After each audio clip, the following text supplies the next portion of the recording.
Good afternoon, everyone. I can see we have folks trickling in. Thank you for joining us. We'll give folks just a few more seconds to join us from the waiting room, and then we'll get started.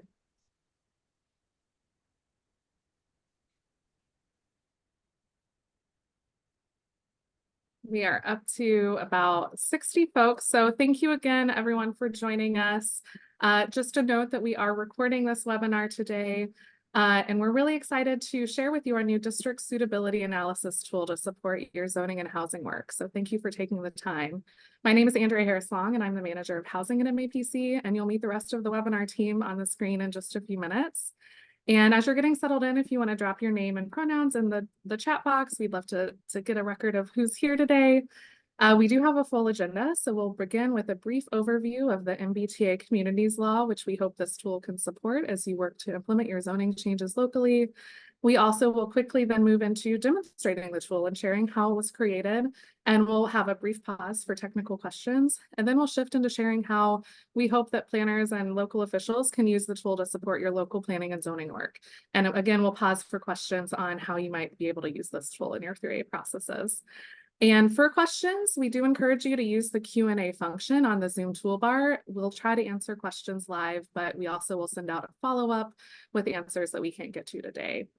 So there's a great team of MAPCers on the call today supporting today's webinar. We have Rachel Bowers, a data analyst, and she'll be demoing the tool and sharing how it was made. Emma Battaglia is joining as a senior housing land use planner and a coordinator of MAPC's 3A work, and she'll be sharing how the tool can fit into local planning processes. And Lily Perkins High, Analytical Services Manager, and Casey Williams, Regional Housing Planner, are joining to help run the webinar and moderate our Q&A. So now that you've met us, we do want to see who's in the Zoom room today. So Emma, if you can launch the first poll, we'll give everyone who's joined a few minutes to let us know your role and how you're interfacing with 3A or MBTA communities planning processes in your community.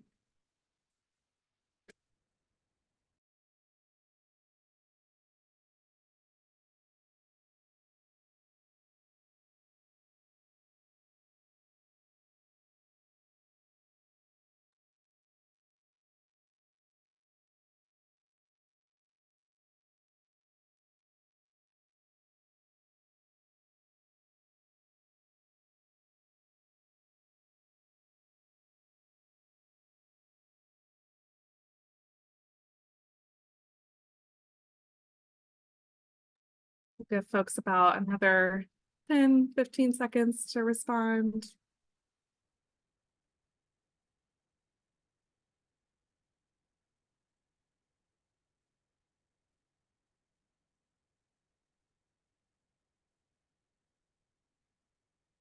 All right, I think we've gotten good mass of answers. So Emma, you want to share the results? And thank you. It looks like we have a good mix of municipal staff members on the call, some local board and committee members, some interested residents, a few partners from the state and other regional planning agencies, and a few that maybe wear a few different hats. So thank you all for joining and letting us know who's in the room. I think for the next question, we would like to know, if you are participating and doing a Section 3A or MBTA communities planning process right now, at what point is your municipality at? Are you, in the first stages of looking at how this can implement your existing plans? Are you working with communities in the compliance testing phase, drafting zoning? We'll give you a few minutes to respond to the next poll question.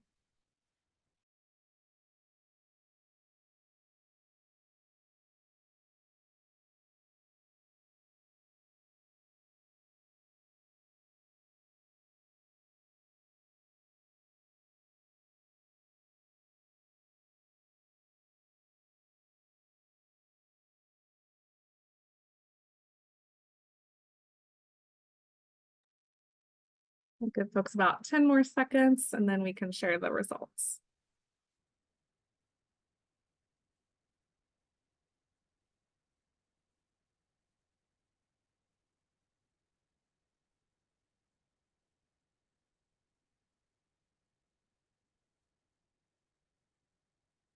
All right, how are we looking, Emma? About 60 people have responded. Great, thank you all. Gonna end the poll now. All right, another kind of good mix of folks in different points in the process. So some that are in the early stages. So hopefully the tool will be really helpful as you're starting to look at your local plans and potential areas. About a third are engaging community or working on compliance testing, and about a third are in the zoning drafting process. So that's great. Thanks again. So I think moving forward, thank you again for participating in these poll questions. We did want to provide some quick background on the MBTA Communities Law, or Section 3A, as we like to refer to it, in case you're not familiar. I think from those polls, a lot of you probably are, but it's always good to touch base on what the state law is. So this state law was passed in 2021, and it requires all communities, kind of colored in on this map here, that are served by the MBTA to have at least one zoning district where multifamily housing is allowed by right. And the guidelines further define what the zoning must look like to some degree, leaving some flexibility for cities and towns to customize regulations to really influence the design and scale of new housing. At a minimum, the multifamily zoning district must meet specific size requirements, have a gross density of 15 units an acre, and be located near transit or other smart growth or walkable locations. The guidelines further define how multifamily zones should operate to ensure that new housing is suitable for families and meeting our local needs in areas that are feasible for development and open to anyone without age restrictions. And cities and towns can still apply their site plan review processes, design standards, dimensional regulations, and affordability requirements to customize the zoning to meet local need.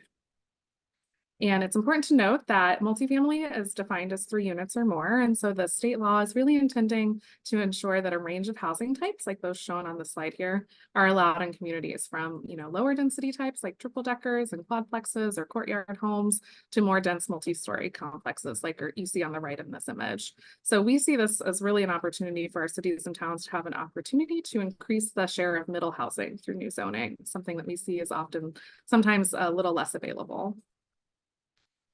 And so we have been working with cities and towns, probably many of you on the call, to implement new zoning in order to comply with this new state law. And we strongly believe that good district siting is key to ensuring new housing development is near transit and supportive of walkable, compact neighborhoods. And while our rapid transit communities and commuter rail communities have clearer ideas of where existing transit-oriented or walkable neighborhood centers can and should support new housing, other communities may be less certain about where it makes sense to locate a new zoning district. And so we wanted to create a district suitability tool to serve as a decision-making support tool that uses data as a lens for identifying locations for new or updated zoning districts. And so through today's webinar, you'll see how we've approached developing the tool and how we see the tool supporting you in your local planning process. And we hope that this can both provide technical support, but also enrich the conversations that you're likely already having with your community's neighbors and municipal decision makers. And so with that, I'll turn things over to Rachel to show off the tool. Awesome. Thank you, Andrea. So I am going to do a quick preview of the tool, a general overview of its functions, and then we'll go back and to understand how we got to this output. I'll give an overview of our approach to the analysis itself, what are the data inputs and methods, and then we'll go back into the tool and see how those inputs and methods can be understood when looking at the tool. So I'm going to switch over to our tool here. And just to sort of give an overview of the layout, in the middle, we have our map pane. This is where the analysis results live, as well as any other layers that you might want to view throughout your use of the tool. The map shows land parcels for one municipality at a time, which you can adjust over in this city and town navigator at the top and choose whichever municipality that you want. You can change the base map. You can search for locations, you can select, you can draw, sort of lots of different options here. You can measure an area of your choice if you're looking at, trying to approximate size of a potential district. The analysis results are land parcel based. We'll go into what that means in more detail, but essentially each land parcel that's included in the analysis, and you might notice that not every parcel in the municipality is is included, and I'll explain more shortly.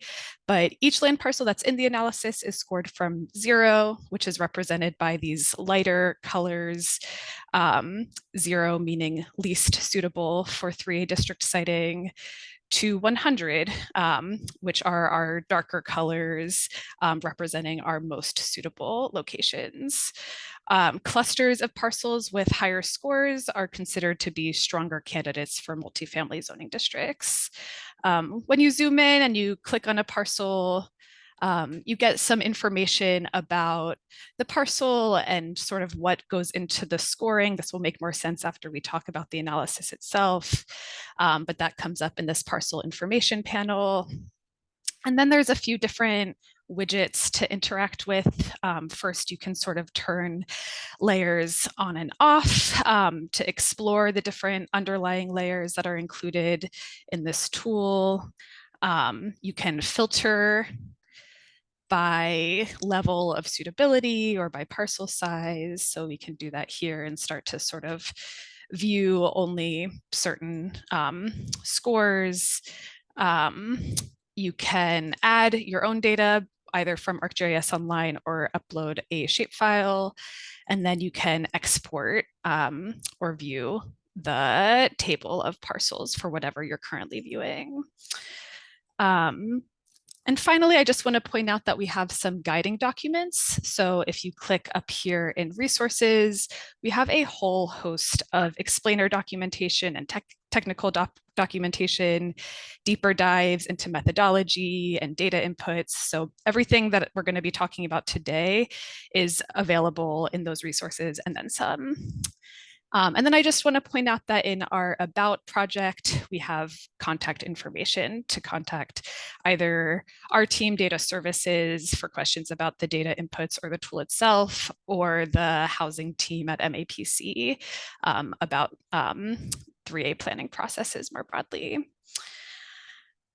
So I'm going to go back to the slides here to talk about how we got here. And to start with, I think it's really helpful to level set and define some terminology.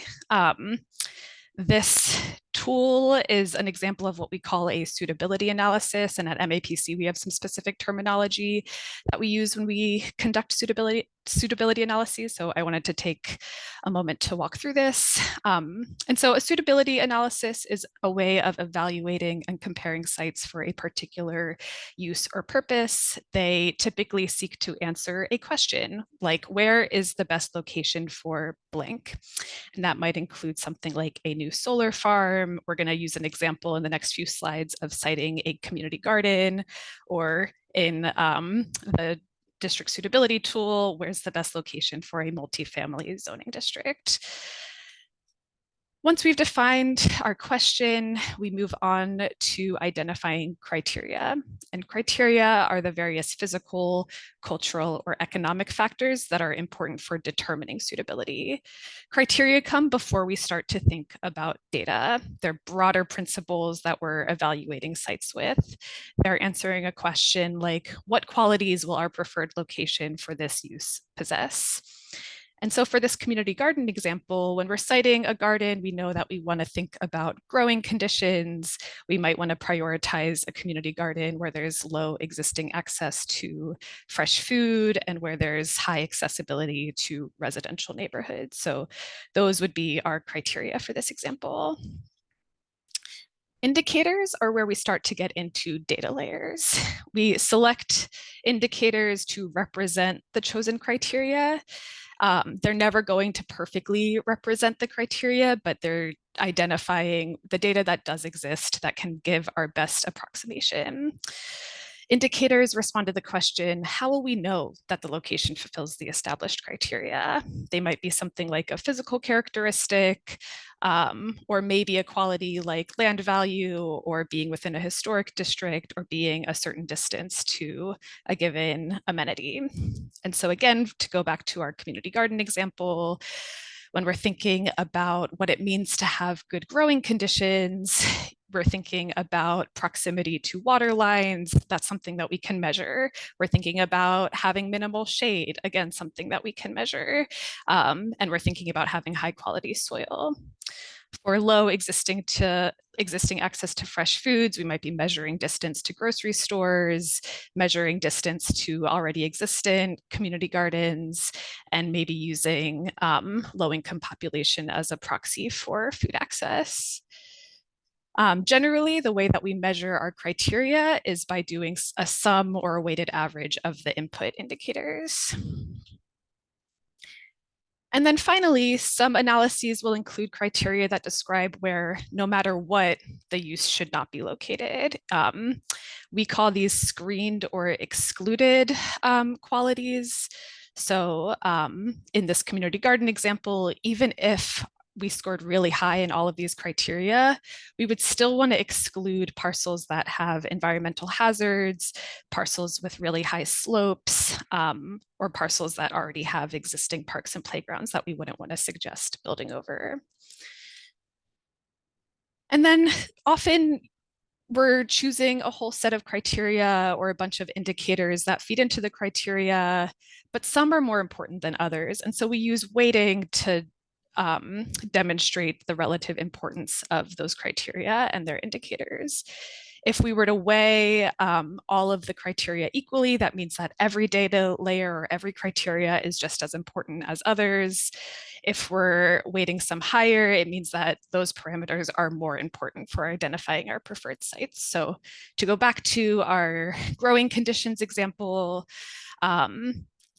when we're thinking about weighting the indicators that go into that criteria, we might think about, soil as being something that we can improve. So maybe we weigh that lower because we can change that over time, but we can't really change how shade or water interact with the site. So we might want to keep that as a higher weight. So hopefully that makes some sense. Now we're going to get into what that actually looks like for our district suitability analysis. We're going to talk about the criteria that we chose. But first I want to talk about the screened or excluded parcels for our analysis, because again, we didn't include every land parcel in every municipality. So in the 3A district suitability analysis, all parcels smaller than 1/8 of an acre in size or with developable area less than 1/8 of an acre in size were screened from this analysis. We considered developable area to be the area of land on a parcel after subtracting the excluded land layer from HLC. And that includes water, wetlands, water protection zones, wellhead protection zones, undevelopable public land, which includes protected open space and recreational land, rights of way, and institutionally owned land. And so on the map on the right, we have that excluded land layer in this hash mark. And then we have a few different colors. So our yellow parcels are those that, to begin with, are smaller than 1/8 of an acre. So they're immediately screened from the analysis. In orange, we have those that to begin with would be large enough, but then once we take away that excluded land layer, they no longer have 1/8 of an acre of contiguous developable area. And then our green are parcels that are included in the analysis. And I want to note, like, parcels like these that, have some overlap with excluded land, but have enough remaining that they're still able to be included.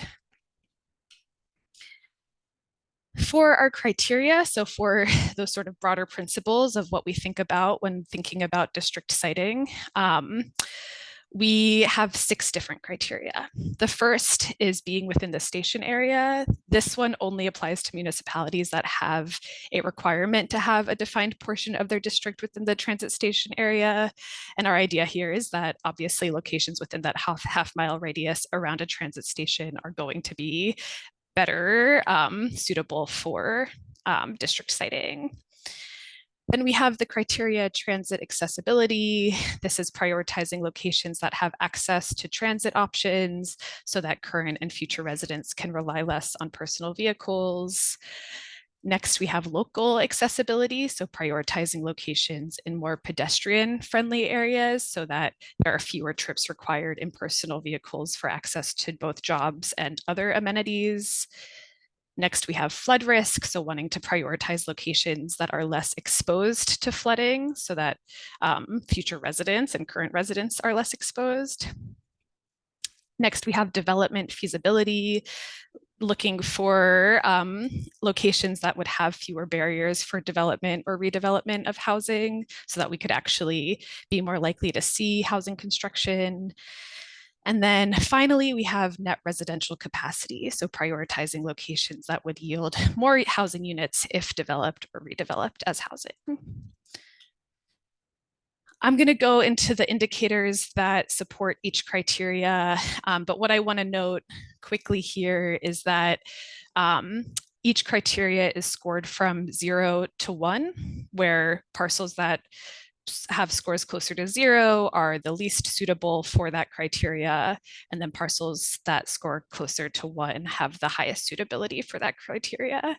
What I also want to note is that parcels are scored relative to one another within the municipality. So a parcel with a score of 1 for a criteria is relatively most suitable compared to all others in the municipality, not across the region.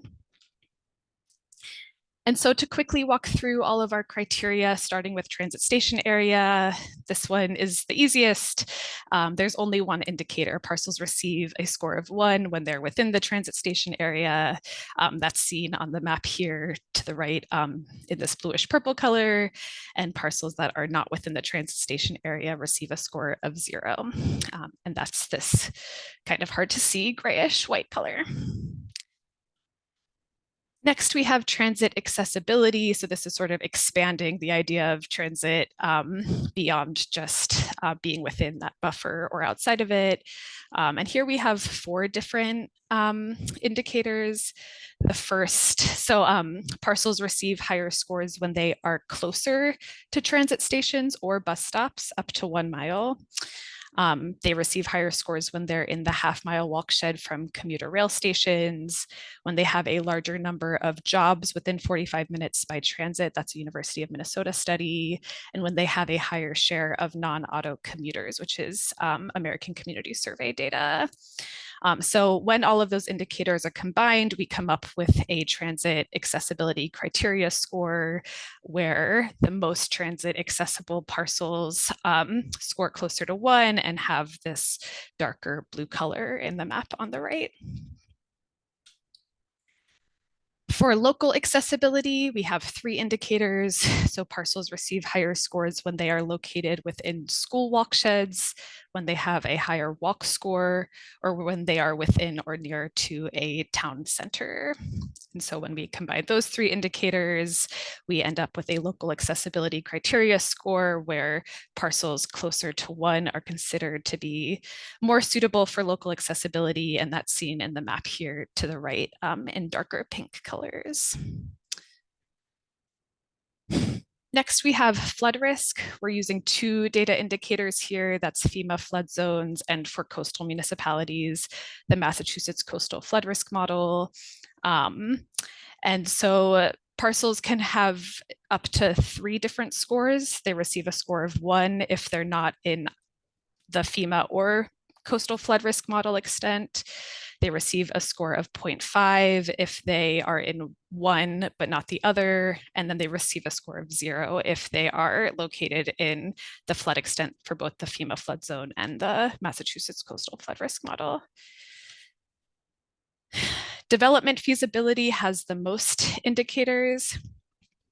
So parcels receive higher scores when they have a lower ratio of improvement to land value.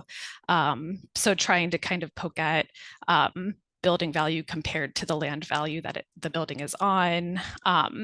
When they have a low building value per square foot, when they do not have a historic site located on them, when they were not recently built. So that's, and we're defining recently built as anything built after the year 2000. When they're not a condominium, so when there's not multiple owners, when they are vacant, so when there's not a building already on them, and when they are a retail strip with high redevelopment potential, which is something that is part of a previous MAPC analysis that identified retail strips with development potential. When we put those together, we have a score from 0 to 1 for the development feasibility, suitability, and parcels that score closer to 1 are the most suitable. And you can see that in these sort of dark purple colors. And then finally, we have net residential capacity. This has 3 indicators.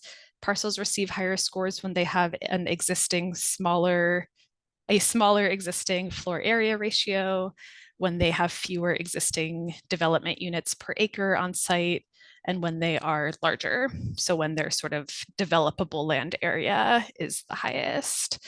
And again, that's prioritizing locations that would yield more housing units if they were to be developed or redeveloped.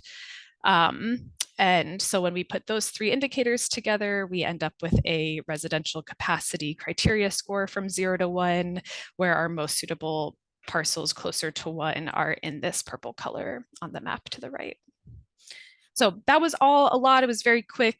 I, again, want to refer you to our explainer documents that go into each indicator in a lot more detail, including the data source and year, and more information about why we included those in the analysis. When it comes to weighting, I don't want to go too deeply into this except to acknowledge that our weighting scheme is dynamic, reflecting the fact that each municipality has a unique station area requirement. And so the weighting scheme changes depending on what that station area requirement is. So these pie charts are just here to sort of visually represent how those how the weighting changes depending on the requirement. And you can see here on the left a municipality that has no station area requirement versus one with 50% station area requirement versus one with the maximum 90% station area requirement, and how the chunk of the station area criteria, the weight increases, and then all of the other criteria as a result sort of decrease proportionally.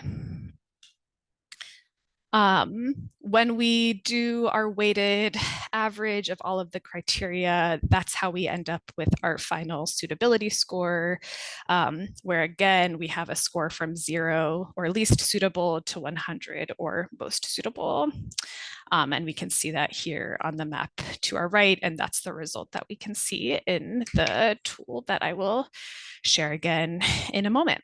And this example is Salem, where in Salem, 40% of the district must be in the station area. And so you can see what that looks like for their criteria weights here.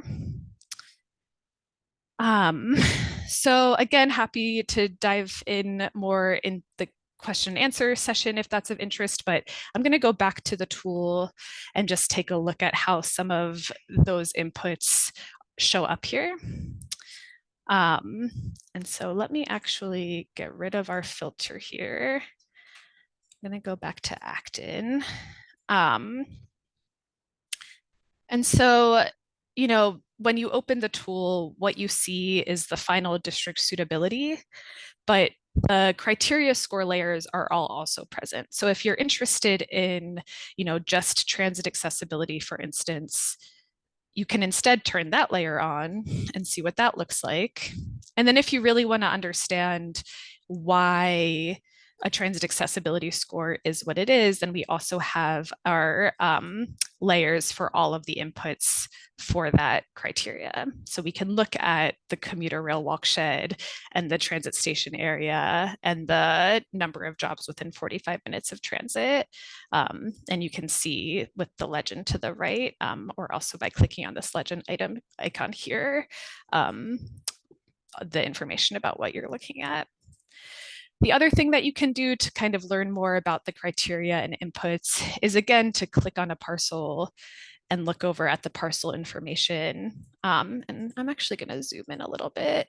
And And what you can see in the information panel is the suitability score, but also the criteria scores, and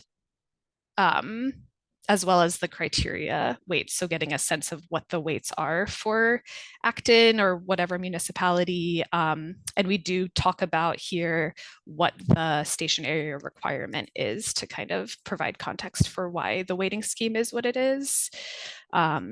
And then finally, for each criteria, if you keep scrolling down, you can see what the indicator score is and what the indicator raw value is for each criteria. So all of the information that is inputted into the final analysis is also available in this output, and sort of ways to interpret it. I would again suggest looking at our explainer documentation if there's any questions, and we're also happy to help out there.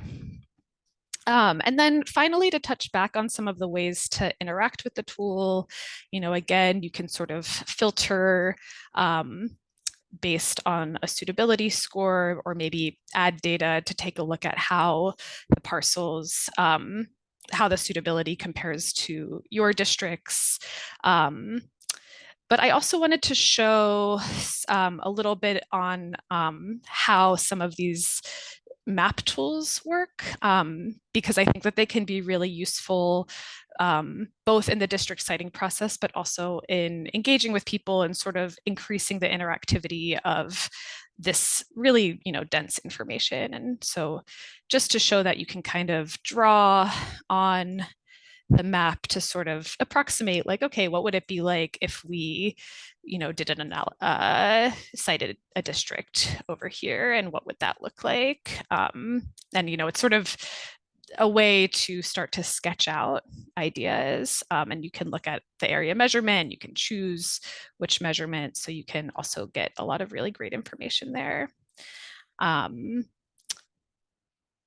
Let's see, we can also just measure areas if we're kind of curious, what is this small, if we're interested in this small cluster of parcels, maybe we just want to get a sense of what the size would be. Oh no.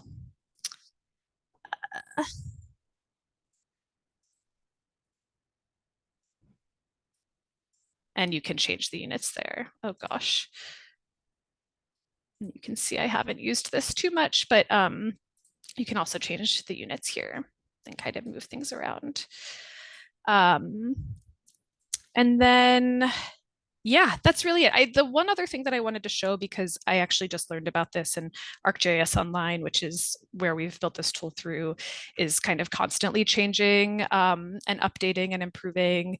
You can kind of choose your own filters if you want. So if you wanted to explore, what if I looked at a different sort of set of indicators or something like that, you could play around with the data inputs by going to the table. But I'm going to stop there, and I'm going to pass the conversation back to Emma, I think. And we're going to start our Q&A here. Or sorry, to Casey, apologies. No worries. Thanks, Rachel. We've had some great questions in the chat, and I think our team is mostly trying to answer things as they come up live in real time. But just a couple of things that we thought it might be good to just talk about with the group, make sure everybody's getting eyes on those answers. We had Tom ask about, are the weight values for each criterion adjustable by the user, or are they fully predetermined, and kind of what level of change is possible there? Yeah, that's a really good question. So currently it's predetermined. Especially the weight of the indicators within the criteria. But that being said, the raw values are available. The tables can be downloadable, so you could sort of use the raw data to adjust and sort of choose what you think is most important. But for this product, the indicator weights are predetermined. another question, this is maybe for Rachel or Emma, either one of you can jump in, but how is this different or complementary to other tools like MHP's residency tool? I'm not familiar with that tool. I'm not sure if Emma, you can speak to that. Or Andrea, I just saw Andrea, you want to pop answer up. that? Sure. So residency is really about estimating the number of homes at the parcel level and then or a lot level and helping you visualize what different densities actually look like on the ground. Whereas, as Rachel just shared, this tool is really looking at locations based on a set of criteria related to those different factors that Rachel went over, and then scoring them on a 0 to 100 scale so that you can start to see what's more suitable for development or not. But I think both tools really work well together and hopefully can be used in tandem. Thanks, Andrea. We had another question about can district boundary exports be imported into the HLC compliance model? Rachel or Emma? Oh, like could you download from here and then input it directly into the model?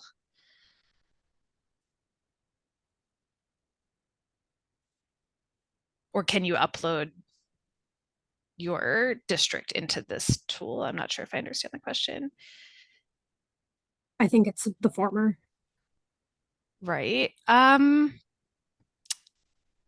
a good question. I don't know that you can directly input it, though that being said, all of the HLC data fields are part of the data download, so it could definitely be easily translated into that, but not as a direct upload, I don't think. I'd have to give that more thought though, and maybe we'd want to play around with it a little bit. I can just jump in there. I think I would kind of echo what Rachel said just on using this tool for translation rather than a direct input. There are kind of many specifics about the kind of GIS analysis for MBTA communities. So we're seeing this tool as kind of a helpful input, a way to kind of get a short list of parcels that you might want to include in that district boundary. But I would really encourage folks to kind of use the instructions that are available on HLC's webpage.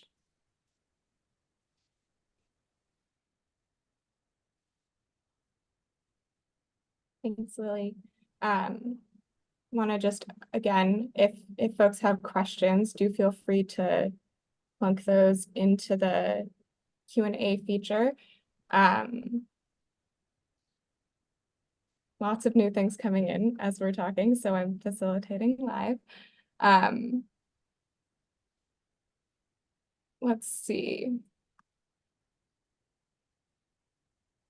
Mark Rascott asks, what is the geographic area that this tool was run for? Is it just at the MAPC region, or was it run for all municipalities that the MBTA law applies to? Yes, thank you. That's an important question that I should have touched on. It is for MBTA communities within the MAPC region currently, though I think it would be great to expand beyond that.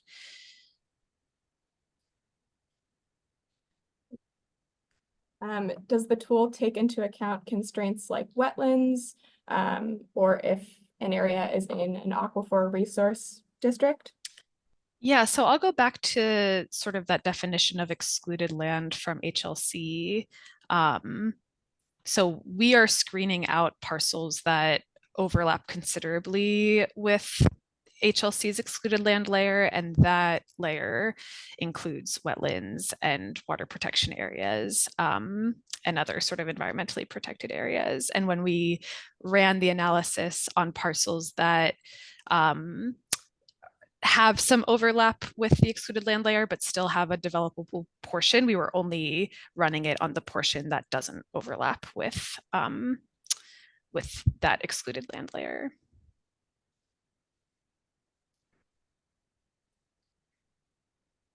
Perfect. Going back to the Q&A, we had some folks ask if we could go back and look at how you see the results and the details of the drawn area sample. Yes. So when you draw an area, that's just sort of an added layer. It's more of like a visual cue. Maybe it's a discussion of like, okay, what would happen if we did cite part of our district here or something like that. If we want to select parcels sort of within a shape, then we might want to use the selection tool instead. I'm not sure if this will get to that question, but there's a lot of different ways to sort of draw on this map. And some of them will select areas and then some of them will just provide information on top of the map. The selection area up here is where you can draw and then make a selection. And so I chose the lasso tool, and by doing that, and this is just a random area that I'm selecting here, but I might say, okay, I want to get any parcel that intersects with this shape that I just drew. And it's going to take a second there, but it's going to select all of those. And then I'm going to pull up my table here. I can view just my selected parcels. So let me see if this is all of them or just the selection. Right, I can just show my selection here. So these are the parcels that are as part of that selection that I just did by clicking this either show selection or show all. Do you think that answers the question?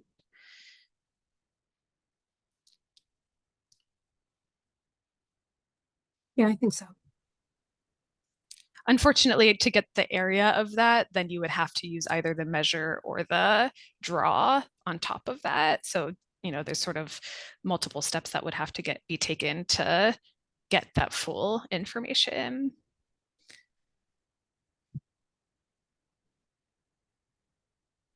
I think that makes sense.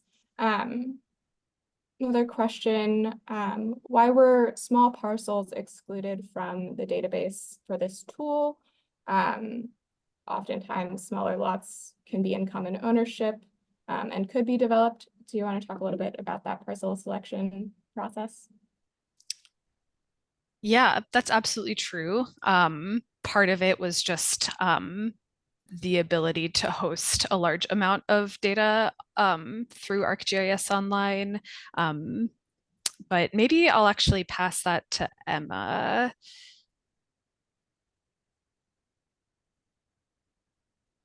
Sure.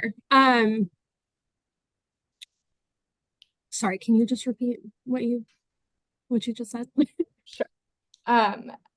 The question was about why small parcels were excluded from the database for this tool. I think that's actually a better question for Lily and Rachel. Yeah, I can weigh in there. I think for us, it came down to kind of feasibility, and we didn't want to kind of be showing parcels that were really, really small as highly suitable. And so we excluded those from the analysis so that we could kind of focus on the kind of lower hanging fruit. Though happy to kind of hear from folks in the chat if that if you feel like that is that wasn't the right decision to make. And we can certainly kind of take that into consideration for future iterations of this tool. Yeah, I can just piggyback and say that it is important to remember that this is just one tool, but we recognize that there are limitations. And so if you are using this tool in your community and you know that there are some parcels that are owned by the same owner and do have strong development potential, then I think that's a great way to augment what you're seeing with the tool and to use both of those good pieces of information to really put together your district.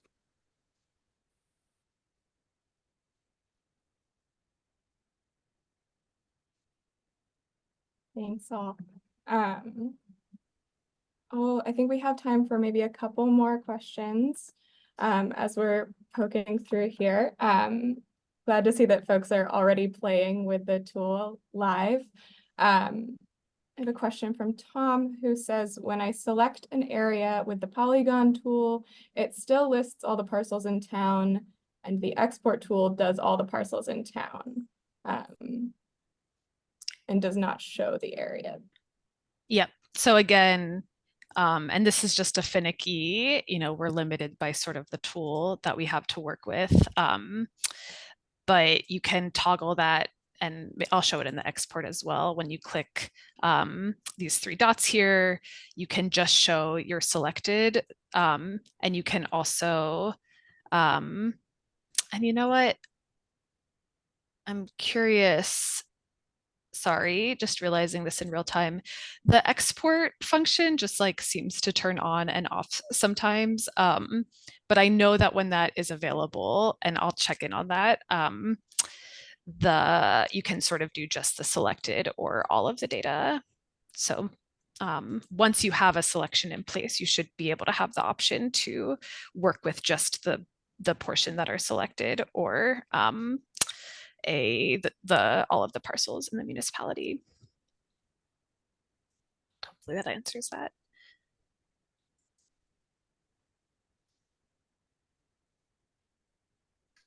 Emma, how am I doing for time on questions? You have another like 5 minutes. I know that folks are getting things kind of answered in real time, but do continue to drop questions into the chat. Let's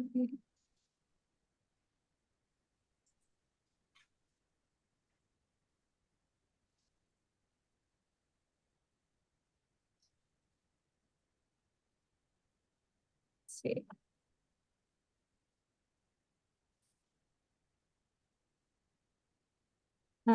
One thing that I'll flag as we're going through, I know we're trying to keep this kind of Q&A focused on the suitability tool. I've seen a number of questions that are more about 3A compliance more generally. Those are great questions to reach out to the housing team with, but we're going to try to keep questions here focused on the tool.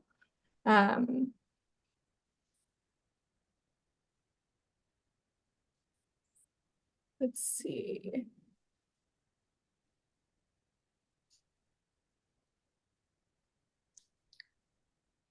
Something I'll add is that in our context layers, you can turn on excluded land, the excluded land layer, to get some information about, or just to kind of clarify why a parcel may or may not be included.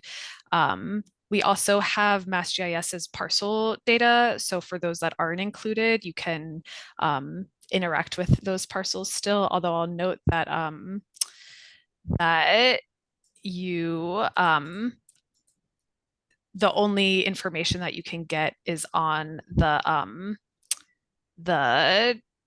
district suitability layer. So none of the other layers will be as able to be interacted with, but if you zoom in, then you can at least see the address. And then there's also the land cover database is here as well. And then we also have some equity layers to compare against at the bottom, acknowledging that there isn't sort of criteria related to equity, but it's really important as part of any planning process to consider different equity characteristics in that decision making.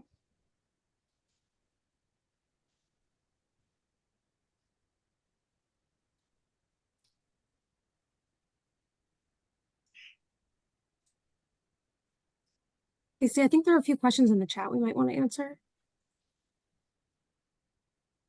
I see one question around institutionally owned parcels. So our tool only includes ones that HLC basically defines as developable public land. So that includes housing authority land, for example. But we wanted to, because these parcels are going to either help contribute to your unit capacity or not, we're only identifying those parcels that would contribute to the unit capacity. And again, you could still include additional parcels in your district. They just, if it's considered, if it's just a publicly owned piece of land and there's not already an ongoing disposition process, for example, that wouldn't, there would be no unit capacity calculated for that parcel.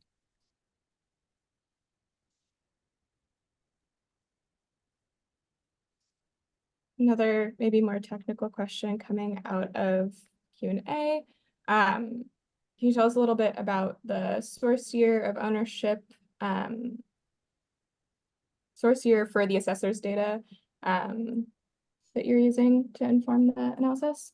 Yeah, so it's a combination of MassGIS's most recent parcel layer that the year of the assessor's data will vary depending on the municipality, but we're using the aggregate MassGIS assessor's data, and then we're using that in combination with the detailed land layer from HLC that they provide for district compliance. So and that I don't have a year for, though I assume it's as recent as can be.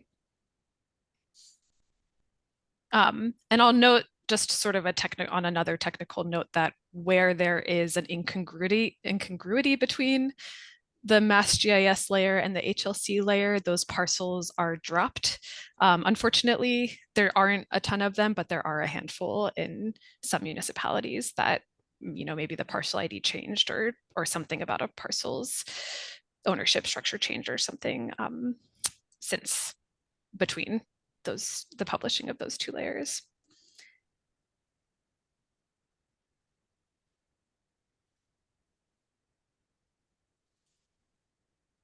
I think just a few other things we might touch on before we move into the practical applications. Just some kind of general questions. When we refer to HLC, we're referring to the Executive Office of Housing and Livable Communities, Yep. Formerly DHCD, Department of Housing and Community Development. I think this is a question for Rachel. For a town with a 40% requirement within half mile, what criteria is required for the other 60%? Oh, I'm so glad you asked. Gives me a chance to show the technical documentation. Again, when you go to resources, we have a bunch of different resources, the technical documentation being where you'll get the most detailed information. And on our last page here, we have a list of the different station area requirements that exist, the municipalities that have that station area requirement, and then what the weights are for everything else. But we also have sort of an explanation of the math that goes into that further up. So if you like more tables and charts and graphs, then this is a great place for you to explore. But I guess to more specifically answer that question, the 40% would have a 20% station area weight, 16% transit accessibility, 24% local accessibility, 20% development feasibility, 12% residential capacity, and 8% flood risk. Awesome. I think for the interest of time, we should move on. We are going to have another short Q&A session after we talk about practical applications to answer questions that are more in that vein. And if there are questions that we don't get to, we plan to put together a FAQ document that basically includes all the questions that we got here and our answers. So we'll share that out after the meeting along with the slides and the recording. So if your question doesn't get answered today, we will try to answer it as best as we can in our future correspondence. Okay, next slide, please. The district suitability tool is intended to complement stakeholder-driven processes to plan for 3A compliant zoning districts. You know your community best, and this is not meant to replace any of that knowledge or any local process you would undertake. It's another tool that you could use to supplement and help visualize different locations. So we're going to go through the different points in a typical 3A planning process and also beyond just 3A compliance. And we'll show you kind of how the tool can be used during those different phases to find areas suitable for new housing production. Next slide. This is a little bit of a generalization, but elements of a typical 3A process usually start with reviewing of the existing conditions. So doing precedent research, reading previous plans, looking at all the details of the study area and the municipal and neighborhood context. Next, you want to sort of engage your community in a visioning process to figure out what people would want to see. So you can ensure that your future 3A districts are able to match up with that vision. Then it kind of comes the more technical compliance analysis using the model, the compliance model that has been provided by EOHLC. Next, coming up with recommendations for your potential 3A districts and doing additional outreach around that. And then lastly, going through the process of drafting and adopting your local zoning. Next. So in this first phase, you are generally looking at the adopted plans that have already been created for the community, like a master plan or an HPP or a climate plan, to kind of get an understanding of where the conversations around growth have already happened and the different areas where a community might be anticipating for new growth or think new growth could work best. And through this review of past plans, you can start to think about opportunities for 3A zoning that can implement various different goals around housing, transportation, economic development, environment, and more, and starting to look at key sites that might offer redevelopment opportunities. And so as Rachel showed in the district suitability tool demo, you can map different data layers that can help enhance your understanding of the conditions on the ground. So this is just a screenshot of the tool, and it just shows an example of how you can pull in additional data to kind of supplement the suitability scores that you're seeing for each parcel. So if, for example, you're worried about the impacts of new development on public water supplies, you might want to choose areas that are farther away from groundwater wells or surface water. And so that's just an example of some data that we pulled in. But pretty much all the data that is available on MassGIS you're able to add it through this tool. So it makes it pretty easy. Next. Through your engaging visioning, you are talking with members of your community to understand where more housing can support your goals and also the housing needs of the community. And beyond just figuring out where housing should go, you're also thinking about the types of housing and those different dimensional standards like height, setback, minimum lot area that you will be plugging into the compliance model to figure out what the unit capacities are for each parcel. And through this process, you can present different scenarios for locating 3A districts. And the district suitability tool allows you to do that interactively. You can use it at a public meeting to quickly visualize potential locations, map different layers, and have a discussion around that. Next. This just shows a screenshot, but this was demonstrated by Rachel, how you can quickly just draw potential district boundaries, get an easy look at areas that might have really high suitability scores or less so. Next. As a part of the compliance analysis, you can test your existing zoning and also the different scenarios that you might be planning for 3A against the metrics that are established by HLC in their compliance model. And as Rachel showed, the district suitability tool contains robust centralized parcel data that can enable your compliance calculations to be a bit more efficient. And so, for example, when you click on a parcel, you can see the total lot acreage and the acreage that is actually going to contribute towards your unit capacity. And so parcels that, more of the area is unconstrained might be a better location to consider for your district. Next.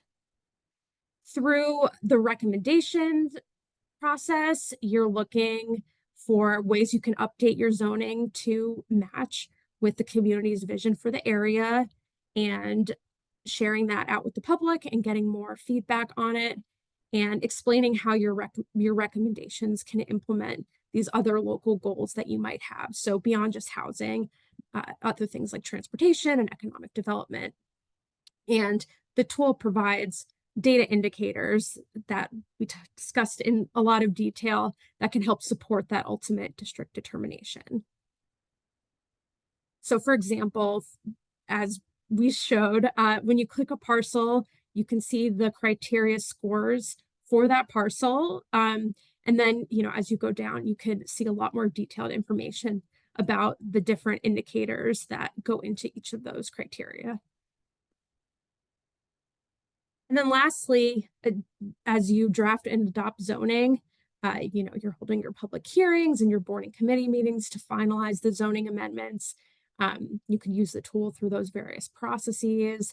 And it's really about engaging the public about how these changes can meet different benefits and opportunities that you have for your district and for your community.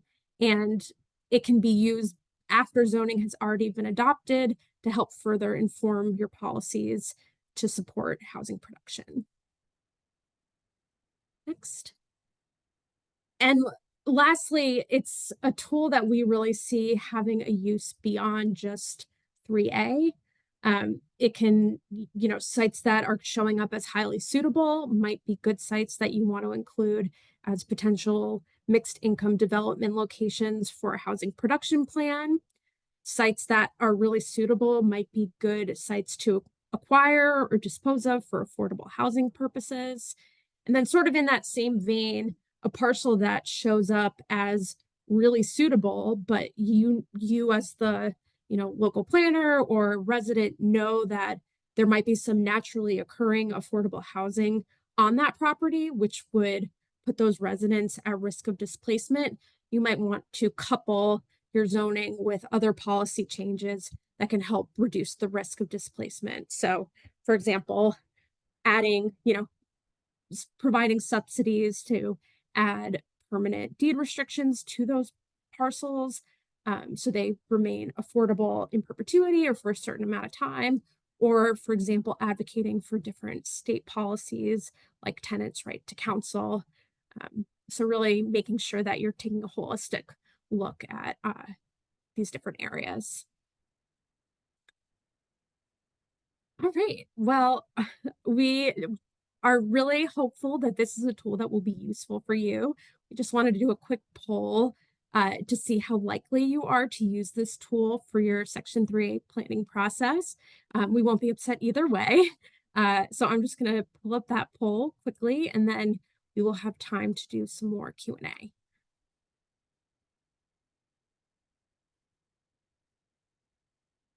All right.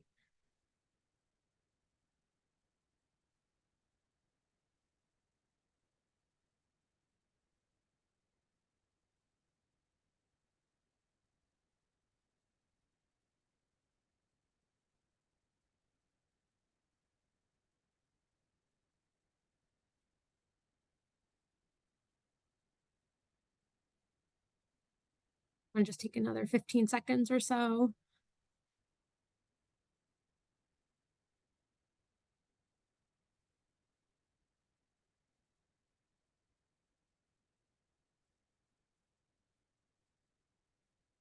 Okay, I'm going to end the poll.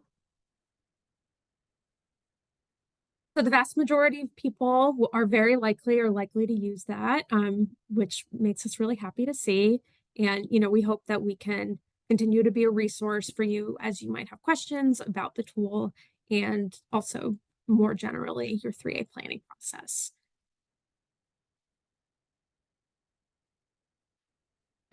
So Casey, if you want to, I'm not sure if there were any questions that sort of came in earlier that were more relevant to talk about in this section, but feel free to put any questions you have in the Q&A and we can try to answer them. And I think if we have extra time, And there are other questions from the tool Q&A. We can probably try to answer those too. Yeah, we haven't had a ton of new questions come in, but maybe something that would be good to talk about is how to use the tool kind of in relation to your local zoning. You know, the tool itself doesn't include your local zoning, but maybe talk a little bit about how in practice, you might kind of do some of that back and forth and how the two can talk to each other as part of the local process. Sure. So I think, you know, if you have existing zoning districts, you can certainly pull those bounds into the tool, you know, through the upload feature. And then also, you know, kind of comparing side to side different zoning maps with your suitability maps might give you kind of an interesting comparison. But generally, the tool is not specifically looking at unit capacity beyond, you know, in the sense of parcels being more suitable or less suitable. Andrew, is there anything you would add to that? No, I think that's perfect. I think that the tool is really meant to complement your local zoning map so that you can look at your zoning map, look at where there are parcels that are more suitable for new development, and then hopefully that can help you to continue to update your zoning through this process and other planning processes. Also, I don't know if we want to plug the zoning atlas. If Rachel or Lily, you want to talk a little bit about that, which is another nifty data tool that our data services folks have put together, which might, you know, kind of fill that role. Yeah, I can speak to that. MAPC maintains a zoning atlas, which is an inventory of all of the base zoning districts we have in the MAPC region and overlay districts wherever we can get them. So it's that spatial data, but then also we've done our best to compare dimensional regulations for each of those zoning districts. So you can take a kind of at a glance look at the region to understand dwelling unit density for residentially zoned areas, and then FAR for non-residential areas. Andrea's just posted a link in the chat. I guess I would say if you're looking at that zoning atlas and you're seeing zoning data that is out of date, please send it our way. We do our best to maintain it, but there are so many kind of zoning changes in the region, especially with 3A. It's difficult to kind of stay on top of it. So send it our way. We'll make sure the zoning atlas is up to date.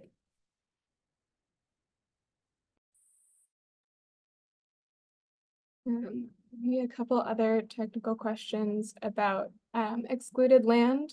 I know, Rachel, you've already kind of touched on this a number of times, but it might be helpful to just reiterate what is or is not excluded in this particular tool. Yep, I can do that. So I'm just going to pull up the EOHLC's definition of excluded land.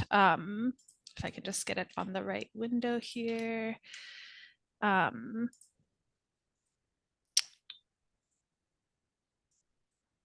So I put this in the Q&A, but I can put it in the chat too. So we didn't add any excluded land layers or information on top of what EOHLC defines as excluded land.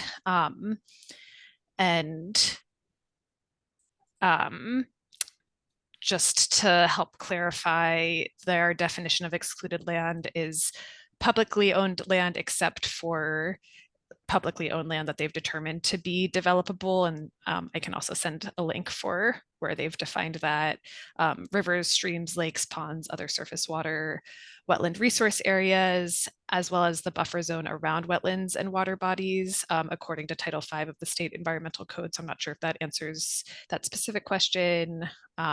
There's protected open space and recreational land, public and private rights of way, privately owned land, but where development is prohibited due to protection of private and public water supplies, and then privately owned land that's used for educational and institutional uses. So that is the definition of excluded land that we're using. But again, if a parcel is large and the excluded land layer only overlaps with a portion of it, then the parcel is probably still included in our analysis, just not the portion that does overlap with that layer.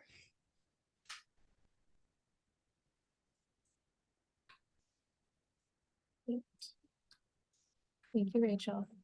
I'm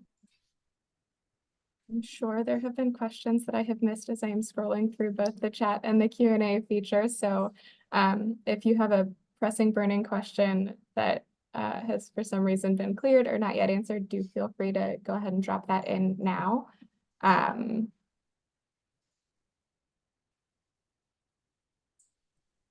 think maybe just flagging some of the questions that we've already answered in the Q&A, but I think are good to just broadcasting.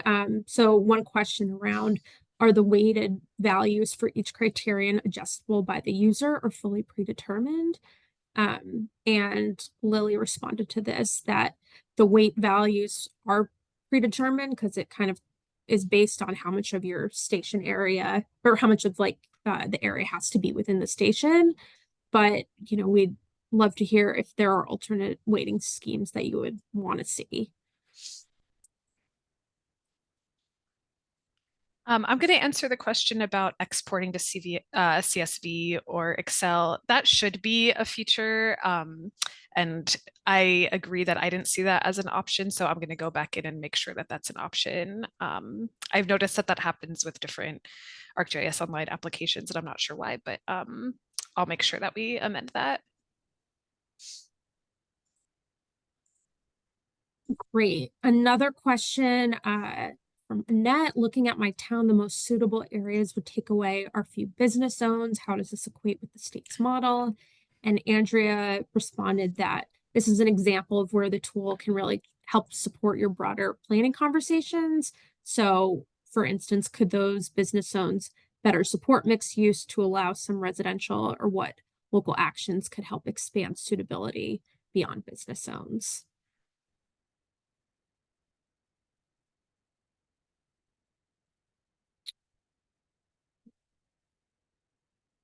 There's a question around, can the tool provide a layer that test fits a potential development shape and height? That's kind of outside the scope of the tool since we're not really looking at the zoning for each parcel.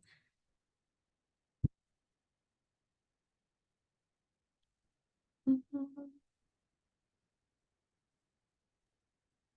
think we've also had a number of kind of specific, maybe even technical issue questions about the tool. Lily or Rachel, what's the best way for folks to let you know about those types of issues as and when they find them? We've got our email address up here, so definitely feel free to reach out. And it's really helpful. We appreciate the feedback. You know, this is sort of our first release of this tool. We anticipate that there will be errors. And so we welcome you bringing those to our awareness. Sometimes they probably can't be helped. It might be, you know, an underlying data layer that has a limitation, or it might be, you know, the software that we're using has a limitation, but sometimes it is something that we can fix. And I'll note that when we released the webinar invite a couple weeks ago, we got some feedback that illuminated some sort of big errors in our base code. So it was really helpful to get that feedback, and yeah, definitely please reach out. If you want to just go back to the previous slide. Yes. So again, you can access the tool at mapc.ma/3A-district-suitability. And you can also access the tool by clicking links on our more general MBTA communities page, which is www.mapc.org/MBTA-multifamily-zoning. And there we link to all the resources that are also linked via the tool that Rachel pointed out. You can learn about some of the 3A projects that we have going on. We have lots of information about different technical assistance opportunities that are available. And we also have a very comprehensive FAQ about Section 3A, which can hopefully be useful to you. One other question coming out of the Q&A. Is the background information on this platform going to be updated to reflect real changes to parcels, or how frequently do you expect to update that background data? Yeah, it's a good question. So, we update at MAPC, we work with the MassGIS parcel data and sort of update an internal database about once a year. And so I think that once a year time would be a chance to reflect on any other underlying data updates. For this tool specifically, I'd imagine that at some point the citing of MBTA zoning districts won't be something that's happening anymore. So we might not be updating, but I'd say that the methods and the data sets that we're using are something that we hope to continue replicating for other sorts of analyses. So I could see us kind of drawing from this analysis, but applying it to different types of studies. Another question, does the add data feature allow you to add data about local zoning, or what is under that parameter? Absolutely. So I believe our explainer documentation directs you to the ArcGIS Online explainer about that widget. But to my knowledge, you can add any shapefile or any layer that's already hosted on ArcGIS Online. So if you have your zoning in a GIS form, then you should be able to add it.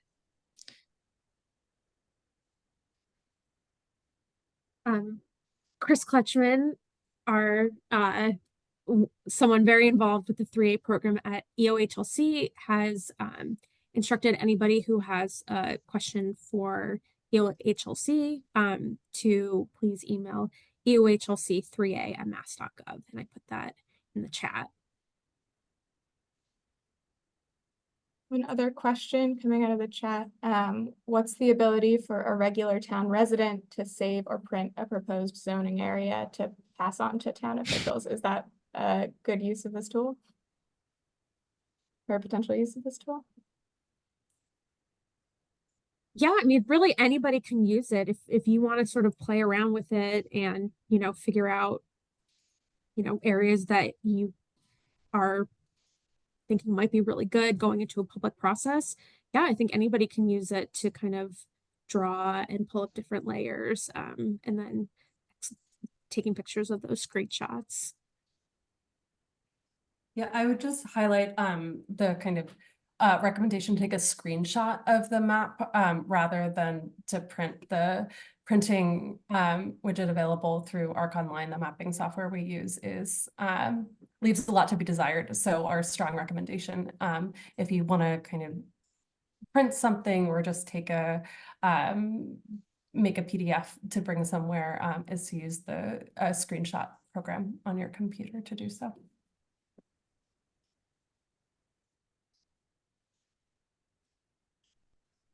Had another question that may fall somewhere in that local zoning category, but how does the tool account for things like historic districts? How are those factored in? Yeah, so historic districts are not included in the tool, but historic sites are, and under definition of what is under protection. So that is in our development feasibility criteria. Parcels that have a historic site on them are considered less suitable. And if you have an existing shapefile for existing historic districts in your community, you can upload that through the tool and kind of get that comparison. Yep.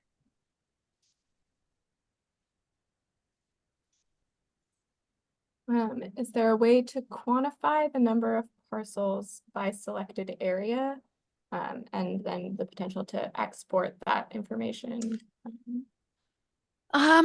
Yeah, so again, clearly our export feature is a little bit flawed right now, but what I would say is that you can, and just to do the same thing I've shown a couple times, if you were to select an area and you end up with Yes, thank you. A selected group of parcels.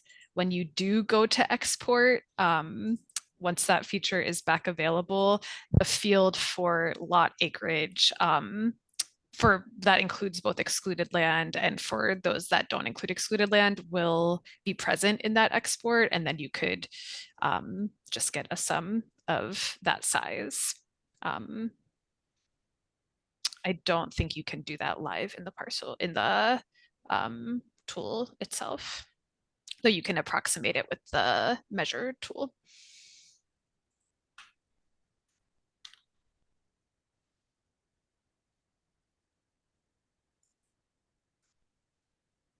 All right. Well, I feel like we've gotten through most, if not all of the questions. We will go back through everything, and any questions that we didn't answer now, we will make sure that we include in our FAQ doc. So you should all be getting an email, a follow-up email from us because you included your email when you registered. And so we'll make available the slides, the recording, and access to all the other documentation and the FAQs as well. So thank you all again so much. We'll give you back a few minutes of your time, and thank you again for joining us.